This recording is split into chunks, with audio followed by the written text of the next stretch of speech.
to the TING Open qualifiers. It's the European qualifier. It's the first of 8 in total, and the first of 2 European-specific ones. Spawning here in the bottom left side of the map, he's up 1-0 in the series, and he finds himself on a dangerously Zerg map. It's gonna be Harstem. In the top left, as the blue Zerg, it's Nerchio. So we talked a little bit about Nerchio's team last game. I actually hate to admit this because I really like Cebu, I really like Harstem, but I forgot he was even on Invasion Gaming until someone made that like drama tweet. Or was it Legend who was like, yo, you guys gotta honor your contract or we'll seek action or something like that? And I was like, oh right, who's on that team? Oh, Harstem, that's right, like what the fuck? Yeah. Didn't they used to have a Korean? Like, they used to actually have a pretty nice roster from what I remember, but I think it's pretty much just Harstem now, isn't it?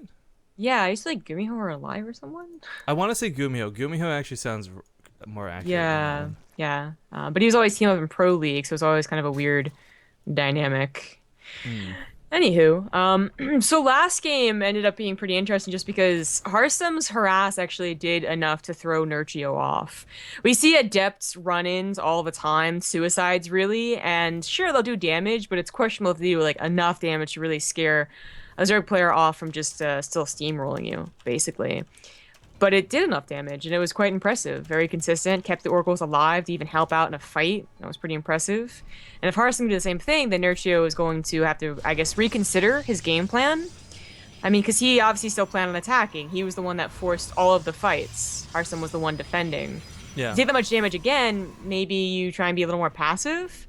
Try and go up to that hive. I mean, that was the other plan, the other option. So I don't actually agree with that. Harstem wasn't always the one defending. Like, he was the first one to get across the map and do some damage to the drone line, and he uses oracles really well. But in the actual fights he took at the end of the game, you're right, like it was Harstem on the defender side, not quite getting so aggressive in Nerchio's base.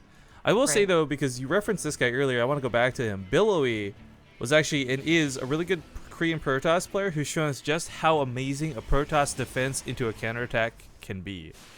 Especially when it comes to those disruptors that you had alluded to earlier. Well, once again, opening up with the Adepts run in here, double gateways. Nerchio will have to spend some money on Lings, and of course those Queens can help out minimally. Only 2 Lings, though. Oh, no. The rest of them already popped out. They're waiting on that top of the ramp. Pulling the drones off the natural would be the easiest way to deal with this. Good cancel on those Adepts.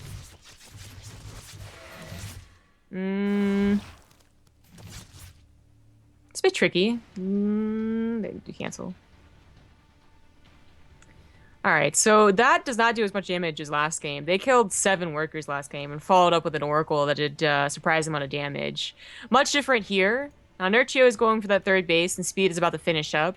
It's Lairlac Crest, too, in horizontal, vertical spawns, rather. So, that Roach push we saw from a laser, possible. A Ling Flood, also possible. This would be the last run at drones, I think. If he was going to. Okay, well, this isn't exactly Link Flood, but it's doing damage. Okay, well, Ling's dart away. I see Resonating Glaives. Well, Resonating Glaives on a map like this makes a lot more sense. You talked about last game, like when I asked you, do you like this versus Blink? You mentioned thinking it was more of an early game thing. Kind of on that same boat. And if you're expecting a lot of aggression, especially through Lings or even Roaches, attacking faster is always a good thing.